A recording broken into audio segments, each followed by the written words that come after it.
Record. Fuck.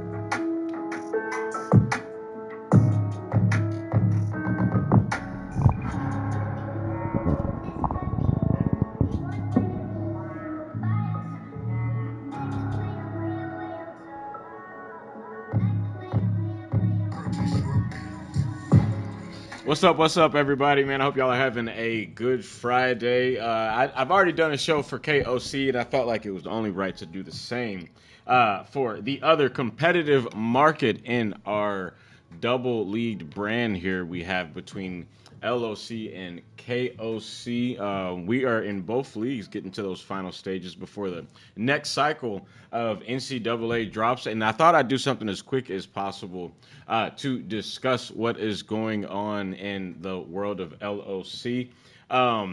This is going to be a quick show, so hopefully I don't go over because I do have some things to do here in not too long. Going to go right over to the Heisman Trophy race, and the one thing I like over here is that it's even. Things are even, Steven. You don't have just one user currently dominating the Heisman race. We have seen that in the past with Ole Miss, with Blaze at one point. He was dominating the race, the Heisman race at one point. I saw LSU for Traw dominating the race at one point with multiple players in there.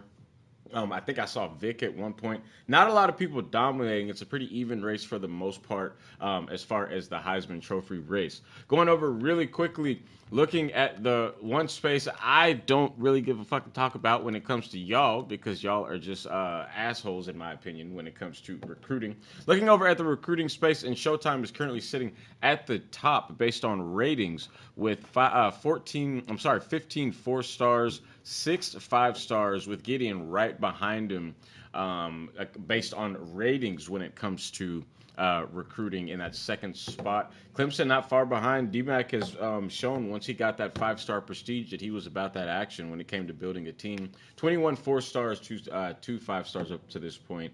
And then, of course, Colton taking over the situation with Texas, continuing what we had previously with that team, 3 5 stars and 16 4 stars. See how he competes next season. And then, of course, Vic actually not having the crazy seasons that we've seen with him with the recruiting situation, but he still is a top 5. And, of course, you've got the Madman Mark, Legend, Blaze, and going all the way down to, I believe that is CJ with Auburn in the top 10. Going over to looking at the schools, prestiges, yada, yada, yada, as far as conferences. The top conferences currently within league play.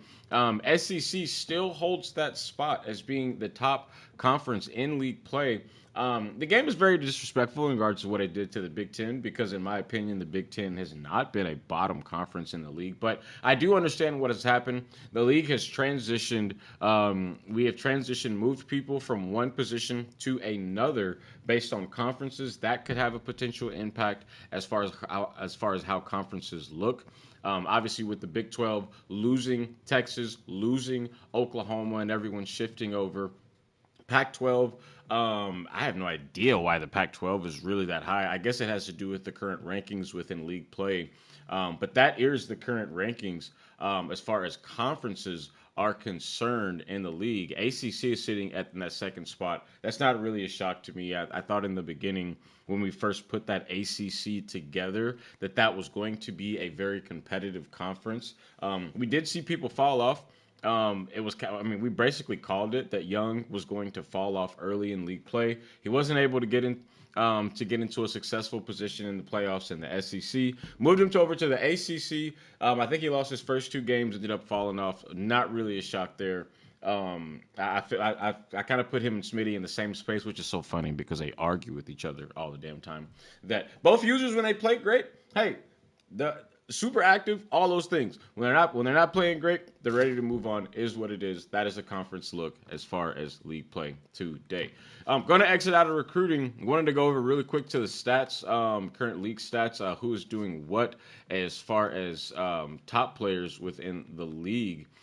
seeing if anybody, as far as a user perspective, go ahead and start as far as most touchdowns within the league up to this point. Currently, Qua is up there at the top, 28 touchdowns, 13 interceptions to start. Mark there with 26 and 10. As far as the best completion percentage, can't really count those just based on yards. The same thing for same thing looking over at Showtime.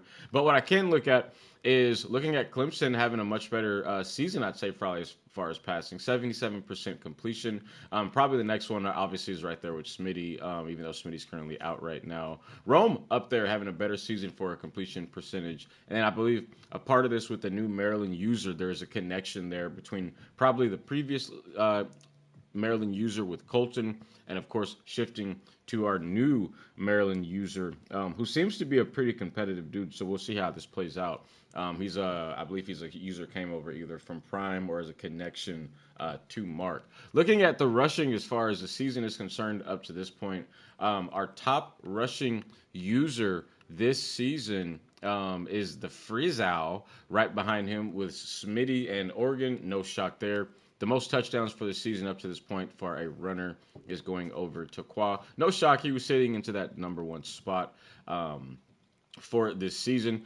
Most touchdown receptions, same thing is going to look like Frizzle as far as receiving yards. Nothing too crazy as far as stats this season. One of the things that I wanted to point out to you guys that I'd probably say most, it's weird shit that I pay attention to that probably most don't really pay attention to, which is fine. We're all different. One thing that I have noticed in league play is how many blowout wins, losses, stats, etc. go season to season, and how they have started to either squeeze in the fact of how many there are, or they bursted. So it's been quite a bit of them as far as league play. And one thing I noticed is when it comes to not only stats, but also when it comes to blowout wins and losses, those numbers have started to tighten. In the beginning, I think in the first few seasons, I think we were seeing around an average of about 8 to 9 blowout wins in a season. Between either per conference or throughout the league, kind of on average. That average has gotten down to about 4.5, 5, as we have gotten further along within league play. And I think that has a lot to do with the very first thing I said in the very beginning when everybody was giving me a bunch of flack about my opinions about the game, yada, yada, yada. This game is build and team first, and then it is skill second. I'm going to say it again. Your team, your build, and then skill is the last piece on college, in my opinion. I just believe that.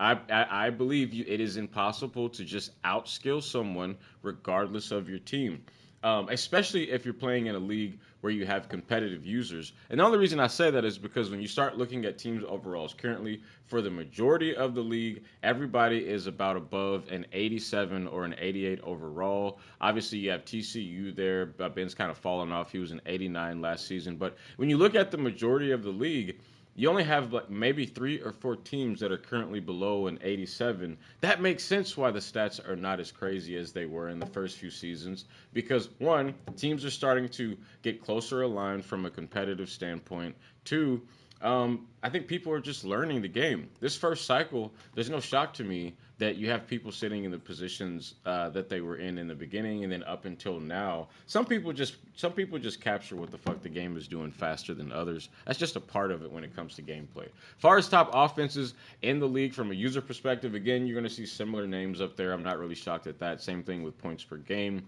On the defensive side of the ball, as far as rushing yards allowed, I'm not shocked at this number for myself. I actually have been in the top 5 for this in the league for the majority, just something I've paid attention to. People pass on me all fucking day. It's not really the run that I've been mostly concerned about. Arkansas is sitting up there currently. Obviously, that's a new user taking over for the previous. Actually, I don't even remember the guy's name. I just remember his name was like Wakanda on the team. taking over the current for the previous user there as far as the most passing yards given up, the least given up. You have Showtime, No Shock there, Alabama and LSU. A lot of these users are pretty similar when it comes to passing yards allowed. The way they play defense, it just makes the most sense when it comes to these teams.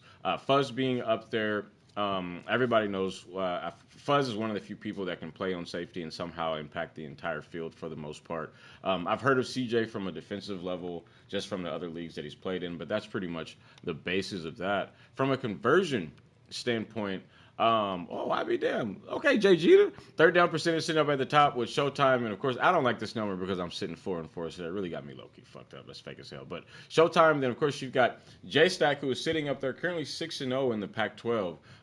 Ben sitting up there pretty high. Florida, Alabama, Oregon, and Michigan.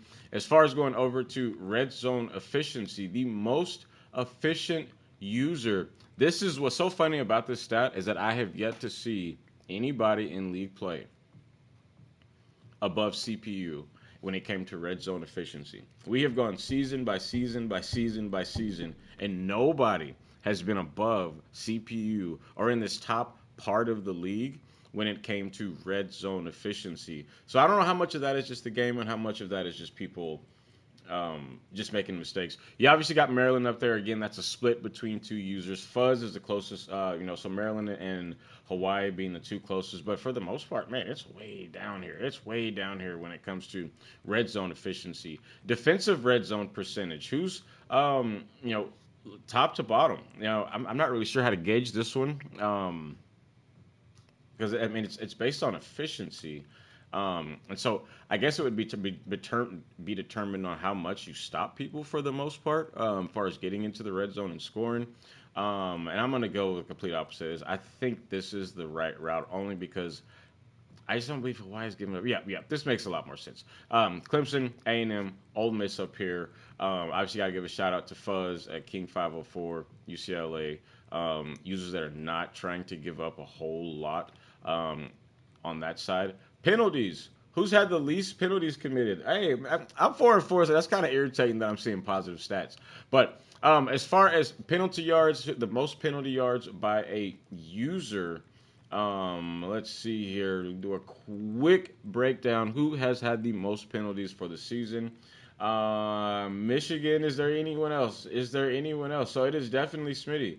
Smitty, you need to be careful with your penalties, my brother. I'm surprised you and Gideon aren't neck and neck after the previous situation between him and Oklahoma. Ultimately, Oklahoma did get that forced win.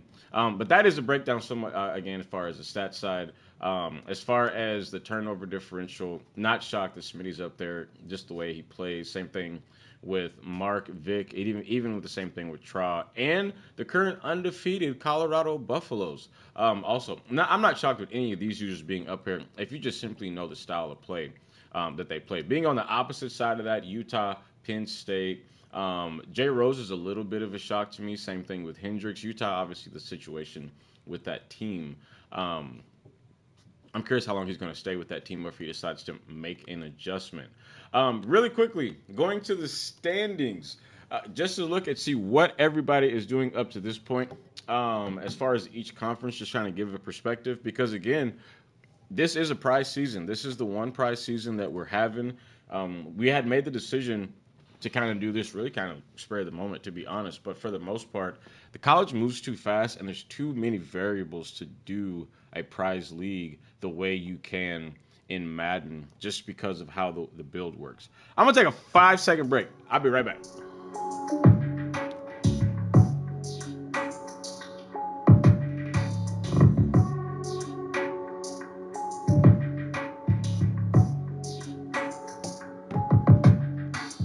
All right, so we're going to go straight into it because, again, I had to make this show quick, but I wanted to make sure that I was in here to disrespect every motherfucker I possibly can. May not be too much disrespect on this show, but we're going to go straight into the ACC. Looking over at Florida State, a shocker, I'll be honest. I am currently shocked that Juwan is the number one user in this conference, sitting 5-0. Currently the number one seed in the league. I'm not sure how long that's going to last. Showtime second.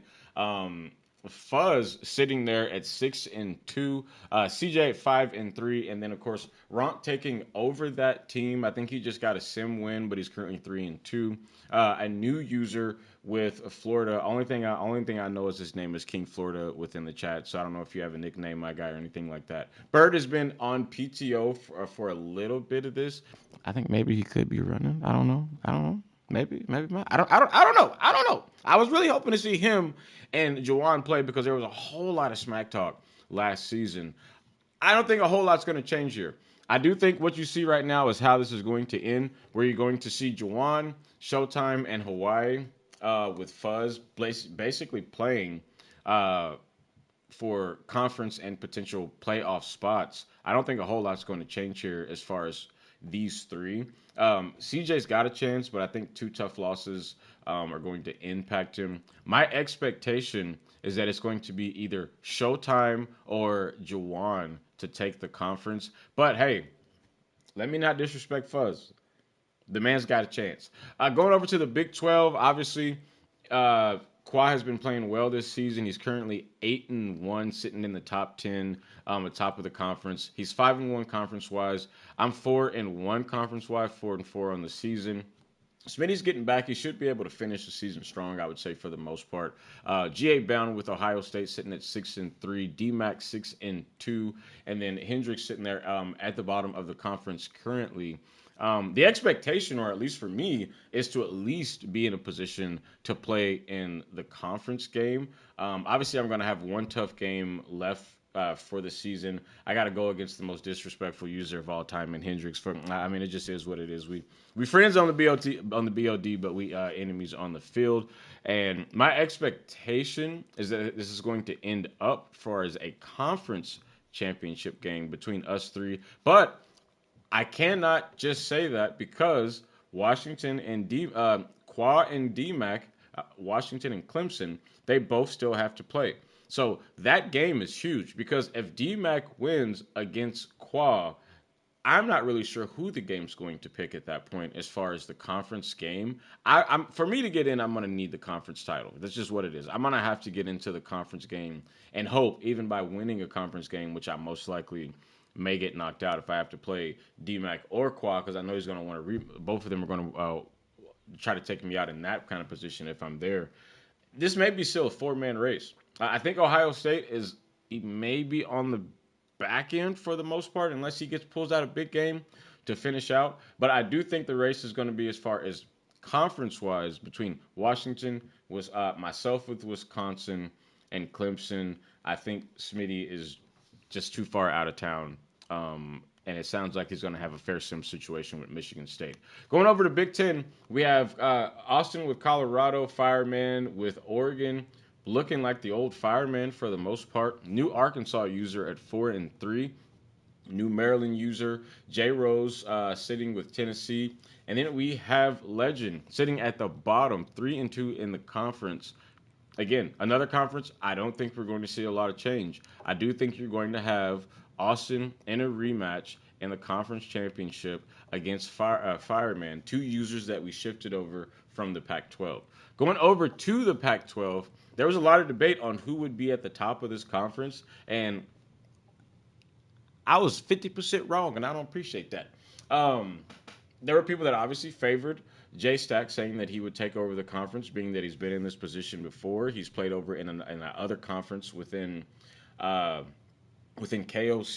and he's already kind of had to play competitive users. We tried to put him over here based on the team situation. Currently 6-0 in the conference. You have Rome at the top as well, currently undefeated. And Frizzle, 7-2. Does Frizzle have an opportunity to make a conference game? I think it's going to be those three. There shouldn't be any crazy changes over there. Now, going over the last and final is the SEC. Be right back.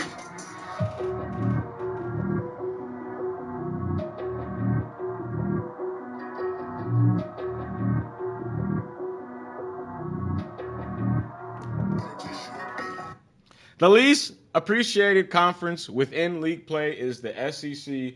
It has been the most dominant, which it should be in every single league that you play in for the most part.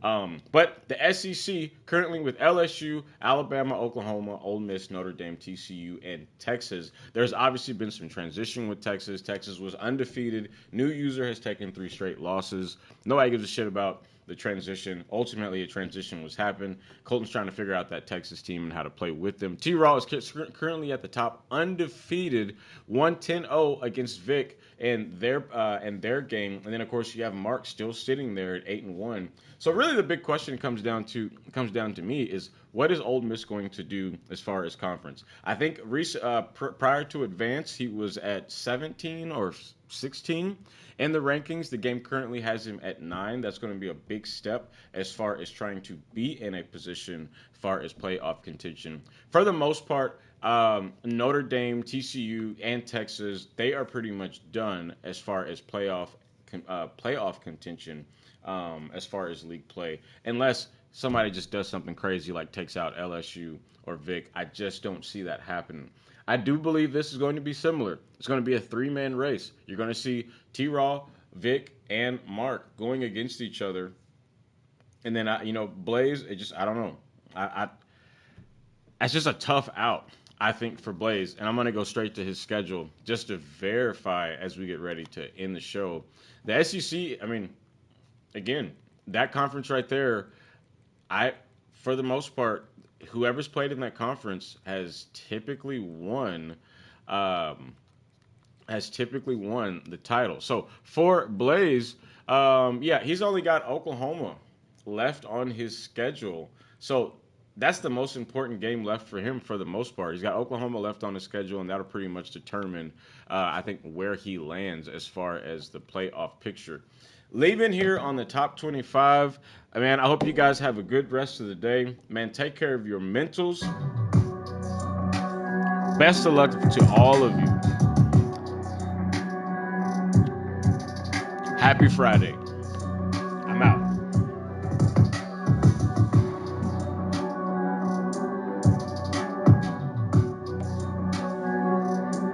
Oh, somebody said I was disrespectful, but Charles going to win SEC.